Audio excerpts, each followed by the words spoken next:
Selamat datang di podcast Meja Bundar, edisi perdana. Hari ini kita ketemu lagi dan akan membincang sebuah buku. Kalau dibagi ini sebenarnya yang kurang puas dengan yang berpuas hati ya. Masyarakat terbagi dua ya. Sehingga Satisficer ini cenderung apa yang dia sudah putuskan sudah terbaik. Sehingga dia cenderung tidak lagi memperbandingkan, menerima, tidak lagi muncul dalam dirinya seandainya saya memilih itu. Okay. Jadi Satisficer ini lebih cenderung apa adanya, menerima situasi apa adanya, dan cenderung dia juga membatasi pilihan-pilihan, tidak terlalu jika dia sudah merumuskan bahwa yang saya butuhkan adalah contoh tadi itu mobil Innova, dia beli, ya sudah puas dia. Tidak perlu lagi bahwa mungkin saya mobil ini lebih bagus, mungkin tidak sampai di situ. Jadi dia sudah merumuskan terlebih dahulu apa yang dia butuhkan. Misalnya saya mau membeli iPhone cellphone tipe ini. Begitu dia putuskan, sudah sesuai dengan kebutuhan. Tidak lagi membandingkan bahwa jangan-jangan fitur-fitur yang tadi yang lain itu lebih dari yang lain. Nah, juga kembali ke generasi Gen Z. Ya. Ada kecenderungan generasi Gen Z sekarang di dalam memilih selera, itu mereka lebih condong, ini contoh aja, kenapa banyak makanan-makanan yang diminati, yang viral, karena generasi Gen Z atau milenial itu lebih cenderung memilih makanan yang cepat saji, terjangkau, dan cukup mengenyangkan, terjangkau, dan cepat. Nah, itulah kenapa banyak produk-produk yang mungkin seperti ayam geprek yang dimati, kemudian sekarang ini nasi telur, cepat processing food, bahkan tersedianya pending mesin yang kemudian cepat dijangkau, terjangkau harga, sudah bisa dimakan dan cukup. Ya, tidak perlu ribet. Tapi kira-kira itu berarti mengabaikan quality food? Tidak juga, karena ini tadi mungkin ada psikologi generasi sekarang untuk masuk di kategori Satisficer tadi. Jadi cenderung itu memilih yang cepat, yang terjangkau, cukup, sehingga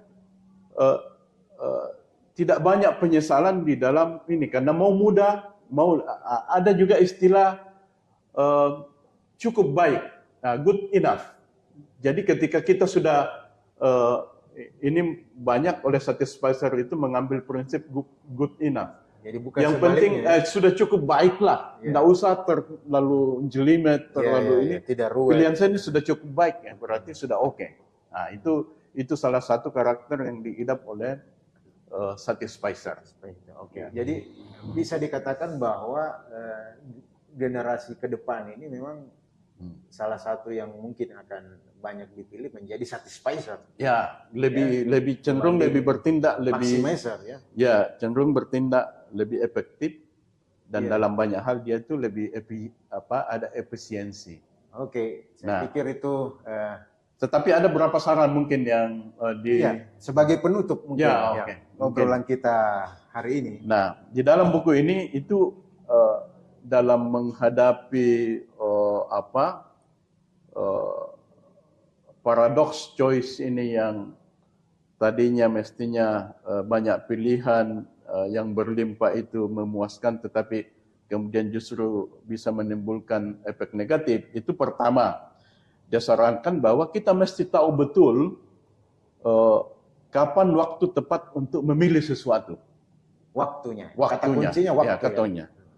Kemudian jadilah pemilih yang tepat bukan penguntit istilahnya, cuma ambil-ambil kemudian ini, tetapi betul-betul ada sikap otonomi diri untuk menentukan Kebebasan memilih kebebasan. maksudnya. Ya. Kemudian yang kedua, kita harus lebih mengambil sifat-sifat satisficer dibanding maximizer. Kemudian kita harus betul-betul memikirkan cost opportunity tadi itu. Ya, karena jika kita memilih-milih banyak waktu yang akan dibutuhkan. Kemudian saya kira juga ada saran spiritual, religiusnya misalnya, bagaimana kita lebih pandai bersyukur, kemudian ikhlas menerima apa adanya, kemudian bagaimana mengurangi rasa penyesalan setelah kita memilih dan menetapkan sesuatu, kemudian bagaimana kita mengantisipasi adaptasi yang akan terjadi ketika kita memiliki sesuatu.